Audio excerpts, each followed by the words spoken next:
Bismillahirrahmanirrahim. Assalamualaikum warahmatullahi wabarakatuh.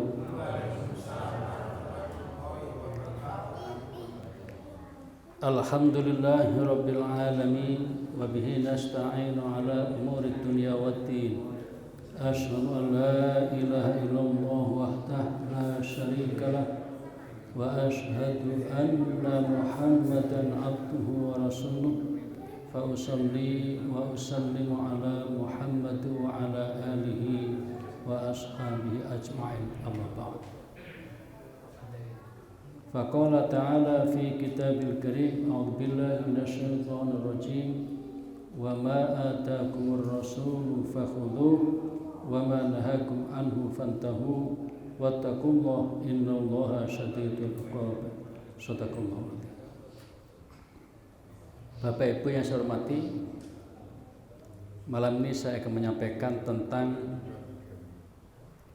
beberapa hadis kaitannya dengan hukum menutup muka pada saat sedang ihram haji ataupun umrah.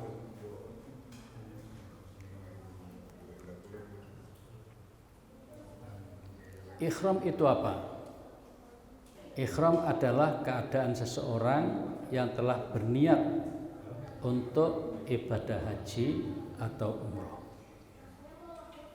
Orang yang sedang dalam keadaan ihram tersebut disebut dengan muhrim. Ya.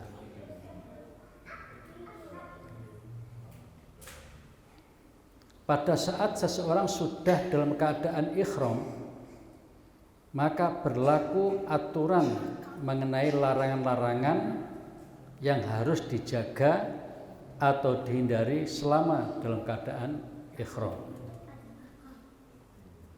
Ihram adalah merupakan rukun haji, rukun umrah yang pertama. Setiap calon jamaah haji atau jamaah umrah harus melaksanakan ihram saat memasuki miqat, yaitu tempat memulainya untuk ihram haji atau umrah. Sekedar untuk mengingatkan kembali atau merefresh ingatan kita, kalau pas musim haji yang baru lalu itu, maka di Indonesia ini ada 2 gelombang. Istilahnya 2 gelombang.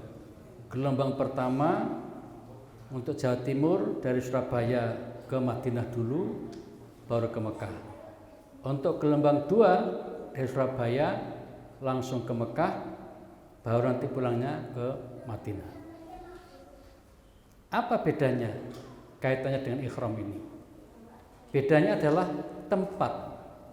tempat memulai ihram itu. Kalau gelombang pertama yang ke Madinah dulu, maka ihram untuk umrohnya dimulai di Bir Ali, Dzulkhulaifah, di pinggir Madinah itu. Itu ihram untuk umroh yang dari Madinah. Kalau haji pas gelombang pertama. Bagi yang gelombang kedua, maka rutenya adalah Surabaya ke Mekah lewat Jeddah tentunya ya. Nah, bagaimana ihramnya? Ada 2 pilihan. Yang pertama, ihramnya dimulai di atas pesawat yang diduga pesawat itu lurus dengan Qarnul Manazil. Jaraknya kurang lebih 100 kilo dari posisi Al-Haram itu agak timur selatan. Itu posisi Qarnul Manazil. Jadi di atas pesawat biasanya kru pesawat memberitahu para jamaah haji, sebentar lagi kita akan melewati Qarnul Manazil. Bagi para jamaah yang mau ihram, beberapa menit lagi bisa dimulai. Nah, ada pengumuman dari kru pesawat itu. Atau kru pesawat bekerjasama dengan pembimbing atau pemandu haji umroh, nanti bisa diumumkan di situ. Itu pilihan pertama. Ada yang memilih ya sudah aku nanti ihram mulai di Jeddah saja. Nah, ulama termasuk MUI membolehkan untuk bisa ihramnya dimulai dari Jeddah. Min plus, ada min plusnya itu. Nanti kalau dimulai dari Jeddah memang ganti pakaian segala macam ya di tempat yang sekitar Jeddah itu. Kalau yang dari pesawat itu biasanya sejak dari Surabaya itu sudah siap-siap dengan pakaian ihramnya itu. Nah, Muhammadiyah kebanyakan memilih yang di atas pesawat itu. Tetapi bagi yang merasa kerepotan dibolehkan dimulai dari Jeddah. Begitu. Nahdlatul Ulama membolehkan semuanya. Saya waktu umroh Ramadan yang lalu bersama dengan tokoh Nahdlatul Ulama ya ngejak saya ihramnya mulai dari pesawat di atas Qarnul Manazil itu. Nah, jadi para jamaah, ihram adalah ya memulai untuk niat ibadah haji atau umroh. Kalau umroh tadi itu jika dimulai dari Madinah maka permulaan tempatnya adalah di Bir Ali. Kalau misalnya dari pesawat langsung ke Mekah maka lurus di atas Qarnul Manazil.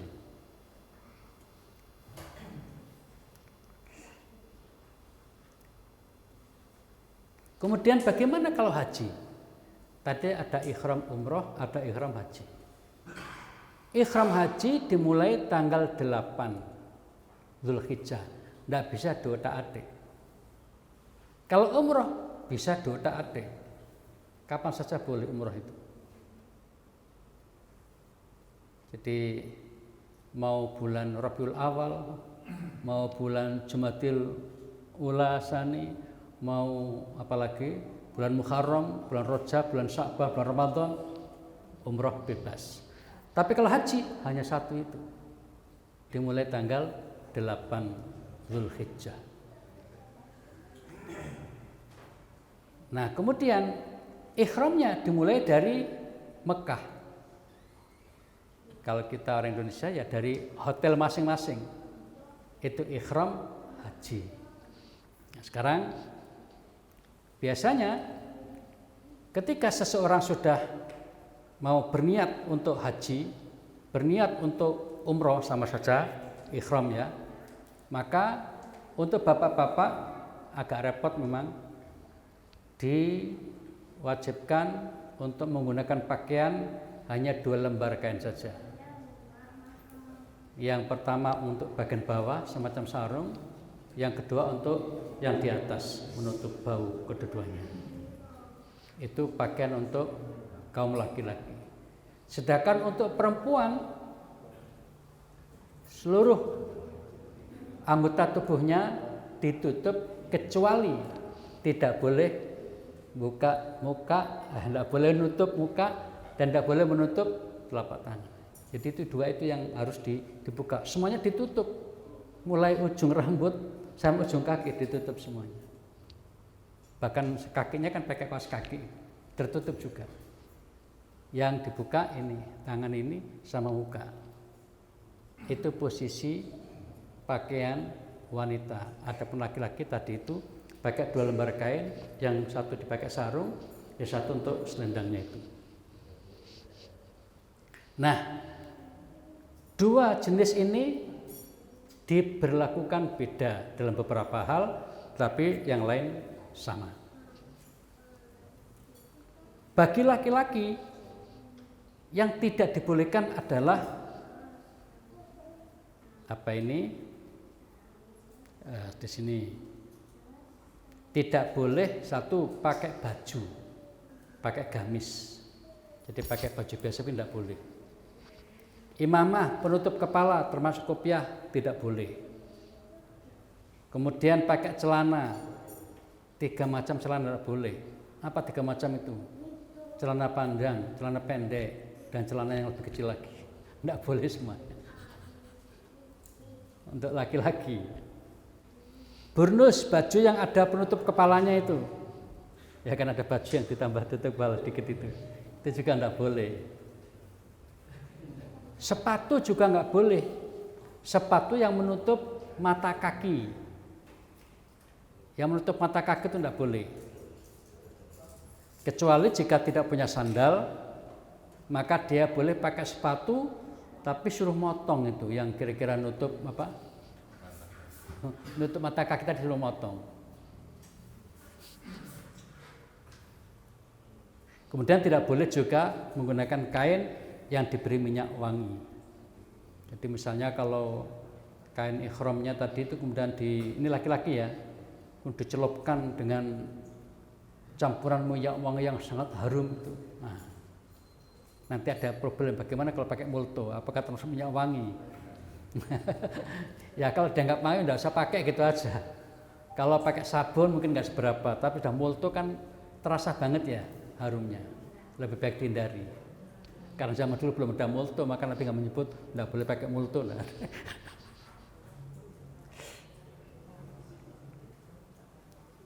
Nah, hadisnya adalah ini. Ya, hadis ini yang isinya tadi saya bacakan itu, hadis ini adalah hadis riwayat Muslim. Jadi nanti saya sebutkan ada 3 hadis. Hadis pertama menjelaskan tentang apa saja yang tidak boleh. Hadis pertama, ingat-ingat ya, apa saja yang tidak boleh. Tidak boleh pakai baju, tidak boleh pakai tutup kepala, tidak boleh pakai celana, tidak boleh pakai sepatu, tidak boleh pakai ya kain atau ya termasuk kain ikhram, tetapi sebelumnya dicelup dengan minyak wangi. Ini hadis pertama. Hadis kedua adalah khusus wanita. Ingat-ingat nanti ini. Ini ada hubungannya dengan nanti pemahaman hadis ini. Hadis kedua adalah tentang wanita. Wala tantakibil mar'atu al-muhrimatu. Jadi wanita yang sedang ikhram tidak boleh pakai niqab, cadar. Cadar adalah penutup muka. Wala talbasil kufazain, dan tidak boleh pakai kaos tangan. Ini hadis ini adalah bagian kedua. Pertama tadi larang untuk bapak-bapak, laki-laki. Yang kedua larangan untuk perempuan. Hanya itu yang nggak boleh. Ya. Nggak boleh menutup muka, nggak boleh menutup atau pakai kaos tangan. Ada satu lagi hadis.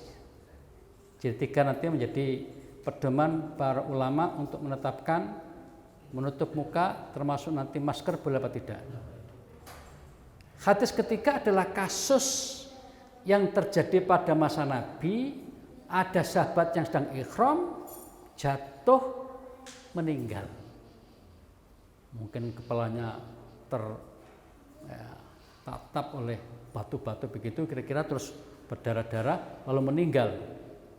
Nah, ketika Nabi tahu dia meninggal, maka Nabi memerintahkan mandikan dia, kemudian jangan kau tutupi kepalanya dan jangan kau tutupi wajahnya. Di sini ada kata-kata jangan tutupi kepala dan juga wajah. Kenapa? Kata Nabi, besok hari kiamat orang yang mati dalam keadaan ikhram ini akan dibangkitkan dalam keadaan bertalbiyah, labbaik Allahumma labbaik, bangkit dari kubur pada hari kiamat. Hadis riwayat Muslim, sahih juga. Jadi ketiga-tiganya hadis sahih. Saya ingatkan, yang pertama tentang apa saja yang tidak boleh bagi bapak-bapak. Yang kedua, apa saja yang nggak boleh bagi perempuan.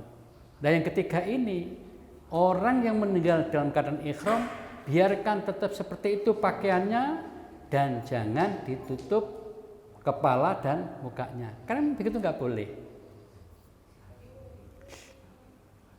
Nah, berdasarkan 3 hadis tersebut, ulama berbeda pendapat. Gitu ya. Jadi kita bahas fikih itu bahas perbedaan pendapat dengan ulama. Secara garis besar ada dua pendapat. Pendapat yang pertama adalah siapapun ya, yang sedang ihram tidak diperbolehkan menutup mukanya, termasuk tidak boleh pakai masker. Pendapat yang kedua, boleh-boleh saja. Di situ.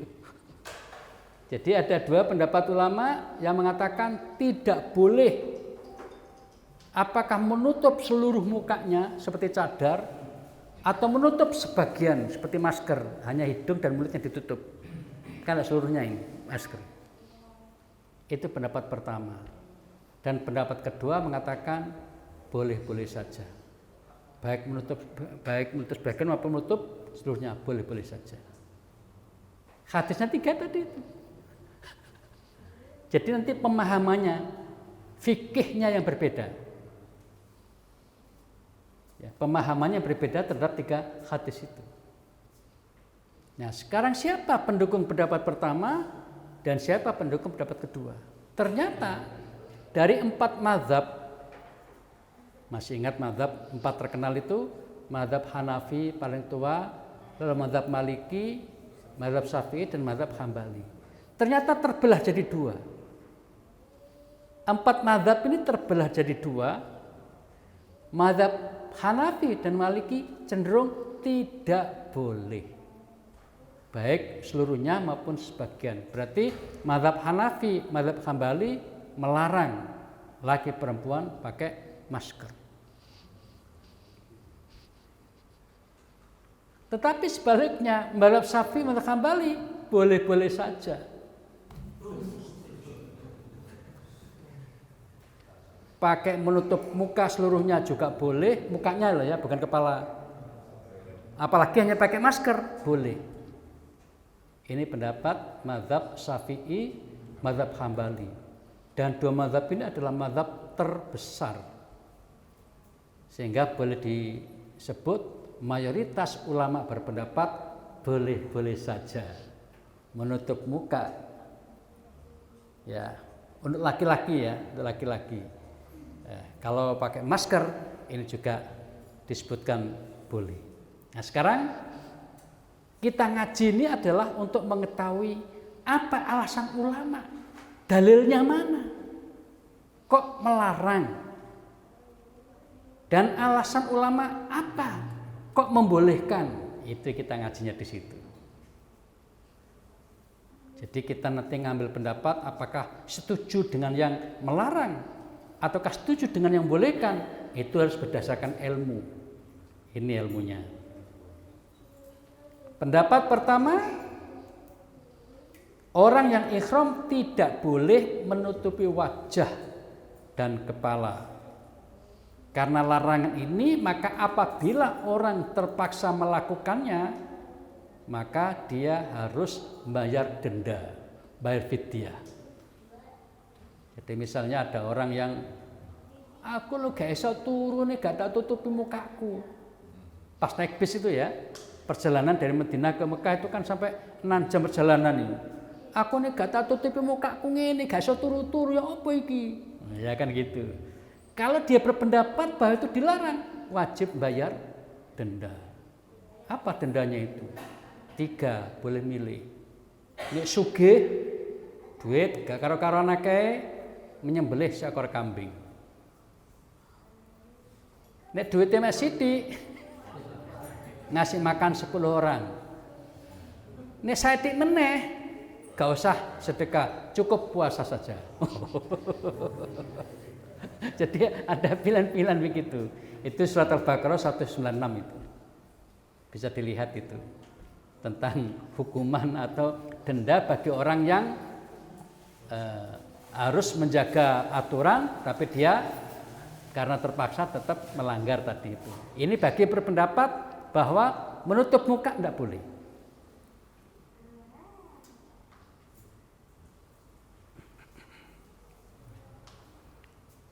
Nah, apa alasannya? Nah, itu. Alasannya adalah pertama berdasarkan hadis yang kedua tadi. Hadis kedua adalah larangan bagi wanita ketika ihram pakai cadar. Kan gitu tadi ya. Cadar kan tutup muka itu. Nah, ulama mazhab Hanafi maupun Maliki ini membangun logika. Wanita yang sebenarnya tanda petik diharuskan pakai tutup muka itu saja suruh buka. Apalagi laki-laki yang tidak ada masalah dengan aturan itu. Laki-laki malah harus buka, tidak boleh menutup muka. Jika wanita yang lebih membutuhkan tutup wajah tidak dibolehkan, tentu laki-laki lebih terlarang untuk menutup. Ini logika yang dibangun oleh mazhab Hanafi dan Maliki. Itu alasan pertama. Jadi asumsi, bukan berdasarkan hadis yang jelas, tapi asumsi. Hadis mengatakan wanita yang sedang ihram nggak boleh pakai cadar. Padahal biasanya kan suka pakai cadar itu kan hari itu. Dibalik oleh ini pemahamannya. Kalau wanita saja nggak boleh, apalagi laki-laki malah nggak boleh menutup muka. Alasan kedua adalah hadis tentang yang ketiga tadi. Lihat itu hadis ketiga. Ketika ada sahabat yang sedang ihram jatuh meninggal, maka Nabi mengatakan jangan ditutupi mukanya, jangan ditutupi kepalanya, jangan ditutupi mukanya. Nah, kalau yang kedua ini ada sedikit ungkapan yang jelas, jangan menutup kepalanya, jangan menutup mukanya. Tapi kalau yang hadis yang pertama tadi terlalu berasumsi. Wong wedok ae gak boleh nutup, apalagi laki-laki lebih gak boleh lagi, harus benar-benar terbuka, kira-kira gitu. Nah, perwakilan dari mazhab Maliki adalah Syekh Ad-Dardir. Nah, dia mengatakan waharuma dan diharamkan ala rojuli bagi laki-laki satru wajhin menutup wajah. Kulan apakah seluruh wajahnya au ba'don atau sebagian. Nah, kata sebagian inilah masuk wilayah masker itu. Masker kan menutup sebagian muka, yaitu hidung dan mulut. Itu juga nggak boleh menurut mazhab Maliki melalui Syekh Ad-Dardir ini. Dasarnya tadi itu sudah. Kemudian mazhab Hanafi diwakili oleh Syekh Burhanuddin. Dia katakan di sini wala yughatti wajahu, laki-laki tidak boleh menutup wajahnya, wala ra'sahu juga tidak boleh menutup kepalanya. Kalau kepala tadi ada hadis pertama. Karena berdasarkan hadis yang ketiga tadi, di mana ketika ada sahabat meninggal dalam keadaan ihram, pakaikan ihramnya dan jangan ditutupi kepala dan mukanya. Atas dasar itu ya, maka sesungguhnya kelompok yang pertama ini yang didukung oleh mazhab Hanafi dan Maliki berpendapat bahwa laki-laki pun tidak dibolehkan menutup muka baik seluruhnya maupun sebagian. Berarti pakai masker juga tidak boleh. Jika tetap pakai, maka terkena fidyah atau denda tadi itu. Nah, itu pendapat yang pertama. Pendapat pertama menggunakan dalil kedua dan ketiga. Sekarang mari ikuti pendapat yang kedua, pakai dalil yang mana? Pendapat kedua mengatakan laki-laki yang ihram boleh saja menutup wajah dan tidak ada kewajiban bayar fidyah. Jadi perbedaannya itu 180 derajat. Satu mengatakan tidak boleh, kedua mengatakan boleh seboleh-bolehnya. Ini pendapat mayoritas ulama, terutama dari kalangan mazhab Syafi'i dan Hambali. Apa alasannya? Alasannya adalah hadis yang pertama. Jadi tadi yang pertama tadi hadis 2 dan 3, pendapat kedua hadis pertama. Apa hadis pertama itu? Dalam hadis pertama tadi Nabi menjelaskan secara rinci bahwa yang tidak boleh bagi laki-laki ketika ihram adalah pakai baju, apalagi tutup kepala, terus pakai celana, pakai sepatu, pakai kain yang dicelup minyak wangi. Ada nggak di situ tentang tidak boleh menutup muka? Ada enggak? Tidak ada. Di situ. Lo bayangkan lo, ini alasan utama. Coba lihat itu. Nabi sudah merinci loh itu. Pas bagian muka nggak disebut. Itu menunjukkan, kata ulama Syafi'i Hambali, itu menunjukkan bahwa boleh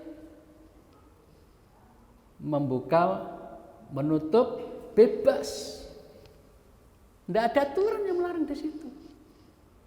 Apakah Nabi lupa? Apakah enggak penting itu? Pada masa itu orang Arab sudah biasa menutup muka. Terutama ketika perjalanan banyak debu. Naik onta itu selalu ditutup begini.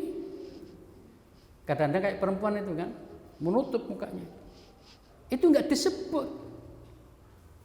Tapi kalau wanita khusus disebut, wala tantakibil mar'atu al-muhrimatu. Wanita sedang ihram tidak boleh pakai ini, jelas hadisnya. Laki-laki tidak disebut. Makanya yang terlarang hanya wanita, menutup seluruh muka tadi itu. Sedangkan laki-laki tidak ada masalah. Nah, ini alasannya. Kemudian alasan kelompok yang pertama melarang tadi kan pakai hadis ketiga. Lihat itu hadis ketiga, ketika ada sahabat ihram meninggal, lalu jangan menutup kepala, jangan menutup muka. Oleh kelompok yang kedua ini dijelaskan, larangan menutup wajah bagi jenazah yang ihram itu karena ketika menutup wajah jenazah mengharuskan menutup kepalanya. Sekarang gambarkan ketika jenazah itu berbaring. Ketika dia ditutup mukanya, maka otomatis menutup kepalanya. Maka daripada ketutup kepalanya yang enggak boleh, wis aja ditutup pisan mukanya pada saat kasus jenazah ini tadi. Jadi bukan karena melarang menutup mukanya, tapi ketika menutup mukanya itu otomatis menutup kepalanya kan gitu ya. Kan gitu. Ini pendapat dari kelompok yang kedua ini. Nah, lebih dari itu didukung oleh praktek sahabat Nabi.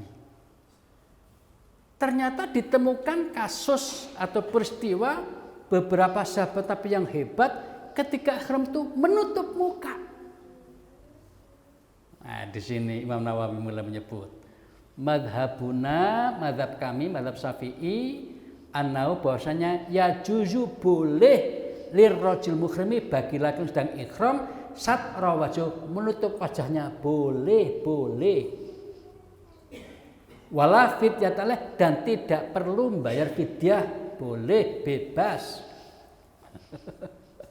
Wabi qala jumhur ulama dan ini adalah pendapat sebagian besar ulama, kata Imam Nawawi. Kemudian mazhab kami, ulama mazhab kami umumnya berpendapat berdasarkan riwayat dari Syafi'i, dari Sufyan bin Uyainah, dari Abdurrahman al-Qasim, dari bapaknya. Ini ceritanya. Inna Utsman bin Affan, sebenarnya Utsman bin Affan. Kita kenal khalifah yang ketiga, sahabat Nabi yang hebat dan juga menantu Nabi. Kemudian siapa ini? Zaid bin Sabit. Zaid bin Sabit adalah sahabat Nabi yang hafal Quran dan pandai menulis, sehingga disebut sekretaris pada saatnya nanti penghimpun Quran pada masa Abu Bakar adalah Zaid bin Sabit. Wa Marwan bin Hakam, seorang khalifah nanti pada zaman Bani Umayyah.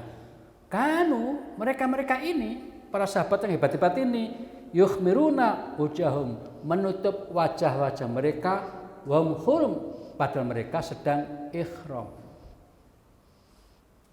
Wa hadza isnadun sahihun, sanad hadis ini sahih. Kata siapa? Imam Nawawi.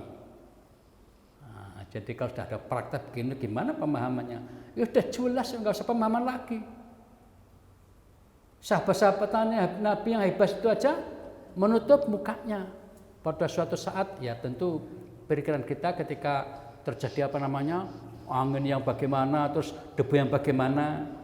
Nah, kalau pendapat pertama suruh bayar fidyah karena mengharuskan menutup, tidak boleh menutup kan gitu. Nah ini boleh, nggak kena fidyah sama sekali. Itu tadi adalah perwakilan mazhab Syafi'i. Berikutnya adalah perwakilan ulama mazhab Hambali yang namanya Al-Buhuti. Katanya begini, la ghatal muhrimu adzakar wajh. Kalau sekiranya laki-laki yang sedang ihram itu menutup wajahnya, faya juzu, ya boleh-boleh saja. Tadi saya gambarkan ini ketika kita dari Madinah menuju ke Mekah itu jaraknya 400 km lebih ya, kurang lebih segitu. Kemudian ketika naik bis mungkin tidur-tiduran dan bisa jadi tadi saya bayangkan ada orang yang nek motone gak ditutupi gak iso turu-turu. Kalau dapat di pesawat kan ada alat itu ya, khusus penutup muka itu. Nah, ini bagi yang pendapat pertama tidak boleh, kalau terpaksa harus menutup kena fidyah. Tapi bagi pendapat mazhab Syafi'i Hambali mengatakan tidak ada masalah. Toh ternyata di kalangan sahabat dulu dipelopori oleh Utsman bin Affan, Zaid bin Sabit, Marwan bin Hakam, ternyata pernah ketika ihram itu juga menutup mukanya. Hanya nggak dijelaskan ini pas opo ini. Ya kira-kira pas lagi banyak debu, kira-kira begitu. Nah, Abdullah Al-Faqih dalam Fatwa As-Sabqah Islamiyah menjelaskan hadis riwayat Bukhari dari Ibnu Abbas di atas ketika Nabi mengatakan dan tidak boleh bagi wanita menggunakan niqab, itu adalah khusus wanita. Ini membantah pernyataan pendapat pertama, perempuan saja tidak boleh pakai gini, ya. Harus membuka, apalagi laki-laki harus dong. Nah itu dibantah oleh kelompok ini, ulama ini, bahwa itu memang khusus untuk wanita. Wa anna rajula laysa kadzalik, laki-laki enggak seperti itu, beda aturannya. Ya, perempuan tadi itu dilarang menutup pakai cadar, laki-laki enggak ada larangan. Mau nutup silakan, mau buka silakan gitu untuk laki-laki kan gitu. Nah, dari dua pendapat tadi, pendapat pertama dipelopori mazhab Hanafi Maliki yang mengatakan tidak boleh menutup muka apakah seluruhnya atau sebagian, dengan pendapat yang kedua yang mengatakan boleh-boleh saja, kalau seluruhnya aja boleh, apalagi pakai masker malah sangat boleh. Itu adalah tentang laki-laki. Nah, ternyata mayoritas ulama cenderung pada pendapat membolehkan bagi laki-laki menutup mukanya baik seluruhnya ataupun sebagian. Yang tidak boleh itu adalah menutup kepala, bukan muka. Ini kata pendapat yang kedua.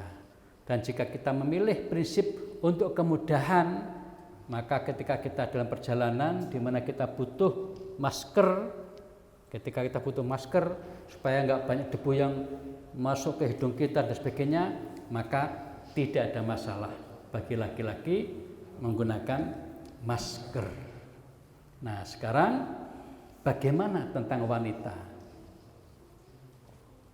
Untuk laki-laki sudah selesai, bahwa laki-laki menurut mayoritas ulama dibolehkan menutup muka, dibolehkan. Jadi mau milih menutup silahkan, buka silahkan laki-laki. Adapun wanita, itu jelas sekali hadisnya bahwa wanita tidak boleh menutup muka dengan cadar. Itu jelas hadisnya, hadis Muslim. Nah, persoalannya jika wanita jelas-jelas tidak boleh pakai cadar tadi itu, ini sepakat ulama sepakat. Tidak ada yang mengatakan tidak, hadisnya jelas. Sekarang bagaimana jika kita pakai masker? Kalau pakai cadar, mayoritas ulama atau hampir semua ulama mengatakan memang nggak boleh. Dalam situasi normal nggak boleh. Lalu bagaimana kalau pakai masker?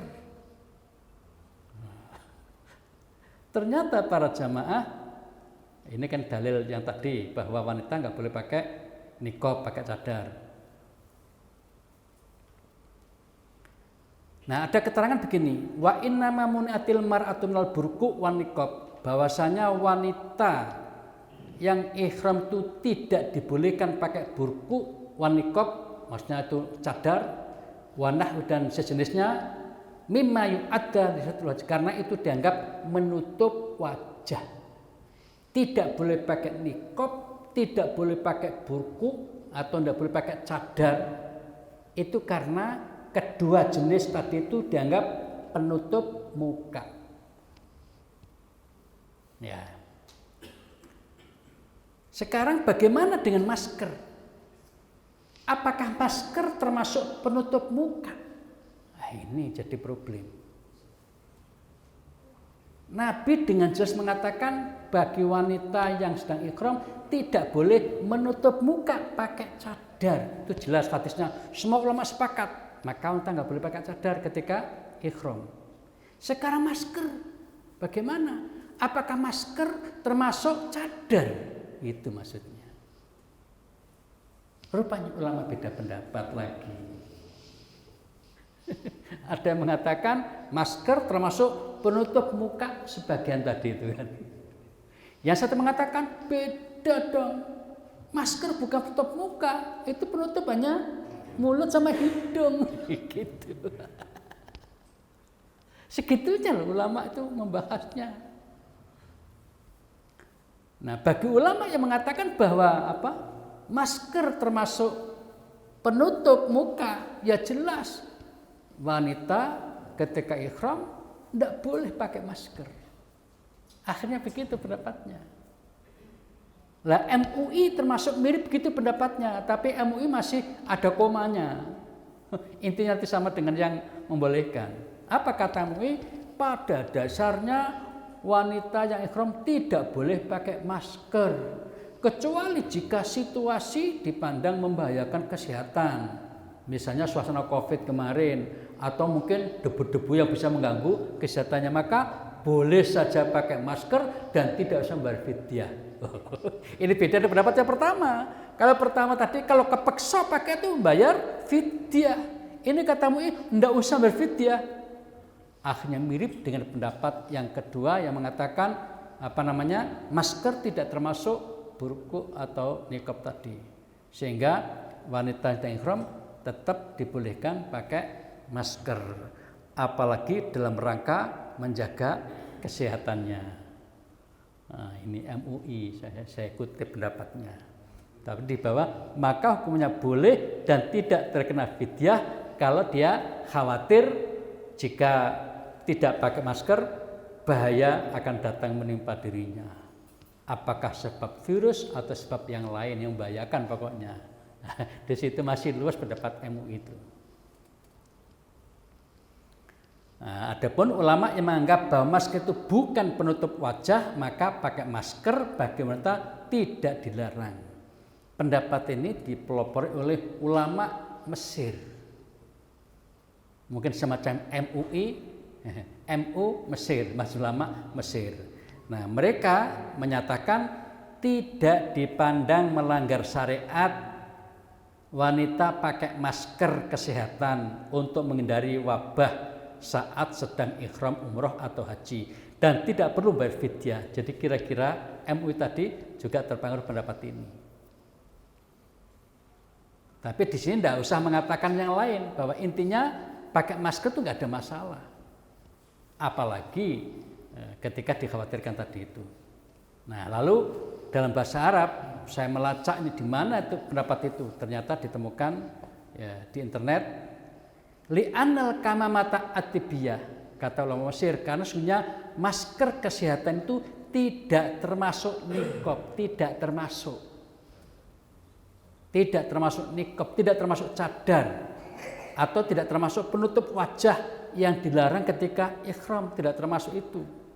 Karena itu masker pada dasarnya tidak dianggap sebagai penutup wajah. Dengan demikian maka wanita yang sedang ihram dibolehkan pakai masker, apalagi demi menghindari wabah atau gangguan debu-debu yang berterbangan. Jadi kalau kita boleh memilih, yang gampang yang mana kira-kira? Yang membolehkan saja, nggak ada masalah, ya kan? Jadi tidak khawatir kondisi kesehatan dan luas saja. Dan pakai masker itu kan memang tidak ada lah orang sehat kok pakai masker, itu tidak ada. Orang pakai masker itu tujuannya untuk menjaga kesehatan. Ya, dalam keadaan apapun, ya, Pak dokter kenapa pakai masker di rumah sakit itu? Ya, demi menjaga kesehatan. Kenapa di antara kita masih pakai masker? Ya, menganggap masih ada bahaya. Di kampus UIN itu juga masih dianjurkan pakai masker itu, di UINSA itu. Sehingga kalau pas apel-apel tuh masih banyak yang pakai masker. Dan kapan itu Gubernur Khofifah menyatakan masih ada berapa persen COVID menyerang di sekitar kita di Jawa Timur ini. Nah, pendapat yang begitu itu juga mengkhawatirkan bagi yang bersangkutan untuk tetap pakai masker. Jadi intinya para jamaah, yang pertama bahwa hukum pakai masker ini tetap ada dua pendapat. Satu mengatakan boleh, satu mengatakan tidak boleh. Yang tidak boleh dipelopori oleh mazhab Hanafi dan Maliki. Yang mengatakan boleh dipelopori oleh mazhab Syafi'i dan ya Hambali. Itu. Lalu bagaimana dengan wanita? Apakah wanita dilarang juga pakai masker? Kalau pakai cadar jelas dilarang. Bagaimana kalau pakai masker? Ternyata sejumlah ulama salafi itu berpendapat dalam kondisi tertentu wanita dibolehkan, walaupun ihram ya, dibolehkan pakai cadar. Ini ulama salafi. Ketika saat itu berpandangan bahwa kalau dia nggak pakai masker, dikhawatirkan maksiat segala macam tadi itu, banyak laki-laki. Itu ulama salafi. Kenapa? Masker. Ya. Pakai cadar juga. Ya. Bahkan sampai pakai cadar. Jadi ulama udah tahu wanita dalam keadaan ihram tidak boleh pakai cadar, kan begitu ya. Tetapi mereka pasti berpendapat jika dalam kondisi tertentu, apalagi golek masker pas gak ono. Sementara dia tertuntut harus pakai tutup muka untuk menjaga kehormatan dirinya, misalnya kayak gitu. Itu mereka berpandangan boleh pakai cadar. Kalau kita di Indonesia ini kebanyakan kan pendapatnya tidak diharuskan pakai cadar bagi wanita itu. Sehingga tidak sampai ke sana bahasannya. Cukup di bagian masker ini yang dibahas itu. Dan tentang masker ini ya, ada dua pendapat tadi, tapi kayaknya kalau yang melarang tadi tetap kembali ke Hanafi Maliki, tapi begitu sampai ke Syafi'i Hambali, banyak yang cenderung membolehkan. Apalagi, jadi kebolehan itu semakin dibolehkan gitu kalau diduga jika tidak pakai masker membawa bahaya bagi dirinya, terutama yang kemarin itu kasus COVID itu. Dan sekarang boleh kita sebutkan yang lain-lain, problem lingkungan yang membahayakan, mungkin polusi yang luar biasa, atau macam-macam, itu memungkinkan untuk difahami. Dan diperkuat oleh fatwa Mesir tadi itu bahwa masker kesehatan itu tidak sama dengan cadar kedudukannya. Itu bukan penutup muka, maka tidak termasuk yang dilarang. Oh, gitu. Demikian para jamaah yang bisa disajikan pada kesempatan malam ini. Kalau ada pertanyaan dipersilakan. Monggo. Silakan. Assalamualaikum warahmatullahi wabarakatuh. Waalaikumsalam warahmatullahi wabarakatuh. Ini hanya mengamati aja Ustaz. Tadi yang dilarang memakai penutup muka atau wajah dipelopori dua mazhab Hanafi dan Maliki. Ya. Yang membolehkan Syafi'i dan Hambali. Nah, dua kubu ini yang lebih dekat dengan sahabat ini kan yang pertama karena masanya, maksud saya. Tapi kenapa tadi disebutkan yang justru pakai dalil dari sahabat Utsman tadi disebutkan itu malah yang mazhab yang Kedua. ya yang belakangan maksud saya begitu. Saat itu yang pertama. Yang kedua, larangan wanita memakai niqab atau cadar. Itu kan tadi dijelaskan hadisnya final, dalam arti tidak ada khilafiyah dan antara ulama. Tapi di ulama salafi kok malah membolehkan. Padahal katanya ulama salaf kan mendekati dengan sahabat. Terima kasih. Baik, yang kedua, mengapa justru ulama salafi terkesan membolehkan? Sebenarnya tidak membolehkan juga. Membolehkan itu ketika terjadi peristiwa yang membahayakan bagi perempuan ini kalau tidak pakai cadar. Bahaya itu bagi mereka bisa disebabkan oleh situasi kerumunan laki perempuan yang gak karu-karuan. Apakah ulama terdahulu tidak lebih mengerti dengan situasi ini? Tidak usah begitu. Bisa saja ya, bisa saja. Kita kan tidak tahu ya. Ya bisa ya, bisa tidak.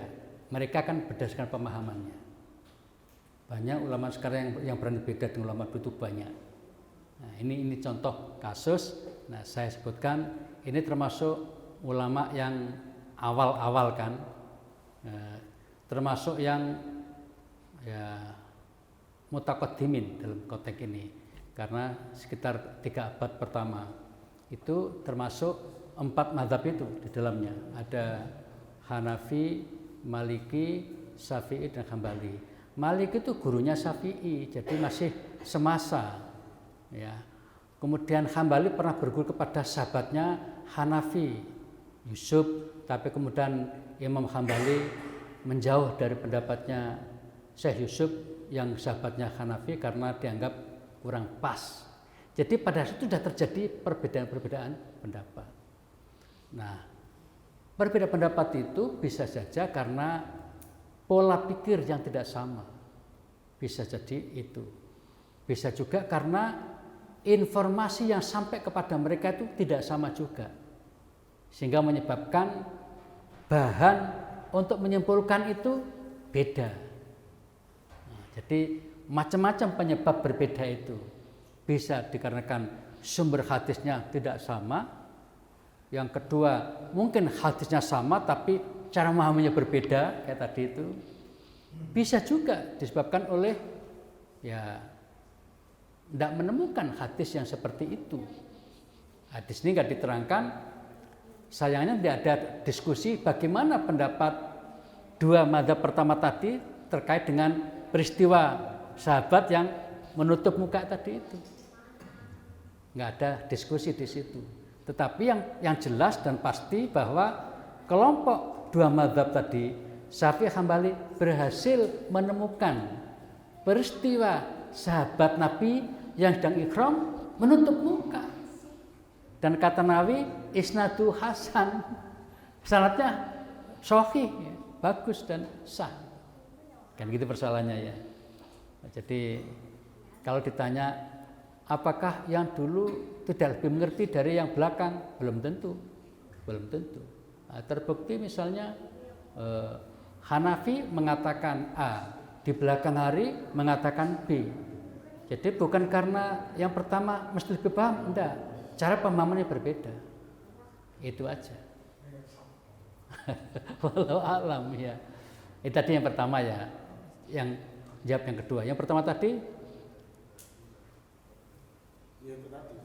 ya termasuk kedua-duanya masuk ya. Jadi intinya tidak ada jaminan bahwa ulama-ulama dulu itu pemahamannya lebih baik dari ulama kemudian. Tidak ada jaminan. Itu sebabnya maka 4 ulama mazhab ini hampir sama pernyataannya. Kalian jangan ikuti pendapatku. Itu hampir semua mengatakan begitu. Tapi kalian boleh setuju dengan pendapatku kalau kalian menemukan dalil-dalil yang pas menurut Anda. Hambali malah mengatakan kamu jangan taklid kepada Maliki, kepada Syafi'i, kepada siapapun, jangan. Tetapi pelajarilah mereka itu mengapa begitu kesimpulannya. Yang saya sampaikan adalah nasihat Imam Muhammad malam ini. Jadi kita mempelajari mengapa mereka kok melarang, mengapa mereka membolehkan, itu nasihat Imam Ahmad bin Hanbal. Sehingga kita tidak taklid apa adanya, tapi kita setuju dan tidak setuju berdasarkan dalil yang mereka tunjukkan. Nah, kita setuju misalnya seperti itu. Ya, intinya bahwa ketika kita dihadapkan pada 2 pendapat, yang satu memberatkan, yang satu meringankan, kita disuruh milih yang meringankan. Kalau sama-sama ada dalilnya. Dan Nabi juga begitu. Ketika Nabi disuguhi 2 masalah yang berat dan ringan, maka Nabi memilih yang ringan, aisaruhuma, yang lebih mudah dipilih Nabi. Itu ada hadisnya. Nah, sekarang ketika kita tahu dua-duanya sama-sama ada dalilnya, ya, bagi kita mana yang lebih nyaman, yang lebih meringankan. Nah, itu masing-masing ada kecenderungan. Nah, kebanyakan ya mengambil pendapat yang kedua tadi itu, yaitu bagi laki-laki tidak ada larangan menutup muka, apalagi hanya masker. Tapi bagi wanita ada problem tadi itu, karena jelas nyata bahwa wanita yang sedang ihram tidak boleh pakai cadar, itu jelas sekali. Tapi persoalannya bagaimana kalau masker? Apakah masker dengan cadar? Ternyata ulama tidak sama pendapatnya. Yang belakangan ini, dulu belum ada masker, nggak dibahas. Kan gitu. Nah, sehingga ulama sekarang merenung, bodoh nggak ya masker kalau cadar itu? Ada yang mengatakan, yo sama. Ada yang mengatakan, yo nggak sama dong. Masa sama? Akhirnya menghasilkan hukum yang berbeda itu. Begitu ceritanya. Jadi tetap kita harus menghormati pandangan orang lain yang mungkin berbeda, karena cara berpikirnya tadi mungkin juga berbeda. Ada lagi pertanyaan? Silakan.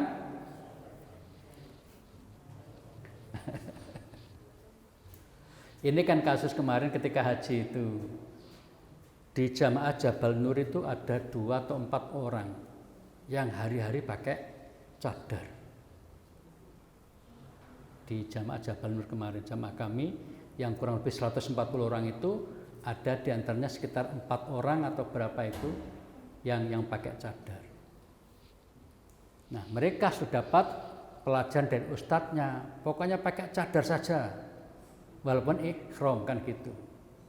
Saya katakan pada ibu ini, Bu, sampean boleh melakukan apapun, tapi saya tidak mengajari ibu seperti itu. Kalau ibu mau menjadikan saya sebagai gurunya, maka saya katakan perempuan tidak boleh pakai cadar. Tegas saya. Kalau ibu tetap pakai cadar, saya tidak bertanggung jawab. Saya dikirimi video, ini loh Pak Ustadz, saya punya Ustadz ngomong begini-begini. Tidak ada masalah wanita pakai apa? Cadar ketika ihram, kan begitu. Hadisnya lebih jelas kayak gitu kok. Kita ya ustadznya juga mau gitu. Akhirnya saya mengatakan jalan tengahnya adalah boleh pakai masker tadi itu. Bayangkan dia menuntut kayak tetap pakai cadar, hadisnya jelas itu. Ya, tapi saya tetap menghormati. Panjenengan silahkan, saya tidak maksa. Tapi kalau saya dianggap sebagai guru, maka saran saya adalah jangan pakai cadar ketika dalam keadaan ihram. Kalau pakai cadar boleh, saya bilang gitu. Kalau pakai cadar, kalau pakai masker boleh. Ternyata ulama Mesir sudah lebih dulu mengatakan boleh. Masker tidak termasuk cadar yang dilarang itu. Itu ulama Mesir. Nah, seperti itu ceritanya. Baik Bapak Ibu, kalau sudah nggak ada pertanyaan, kita akhiri saja. Mudah-mudahan pelajaran ini menjadi pedoman kita, karena sekarang ini namanya umrah itu kan sudah menjadi peristiwa hari-hari ya. Jadi kita akan sering menemukan peristiwa seperti itu. Kalau haji kan setahun sekali, kalau umroh, nah sama-sama apakah haji atau umroh ada ihramnya kan gitu. Sehingga ini penting untuk kita sampaikan pada siapapun yang membutuhkan materi ini. Nah, bagi orang yang masih tetap ingin menggunakan pendapat yang pertama, ya disilakan saja, itu haknya. Dan kita tidak boleh menyalahkan pihak lain. Baik, terima kasih. Semoga bermanfaat. Kita akhiri dengan doa kafaratul majlis. Subhanakallahumma wa bihamdika asyhadu an la ilaha illa anta astaghfiruka wa atubu ilaik. Terima kasih. Wassalamualaikum warahmatullahi wabarakatuh.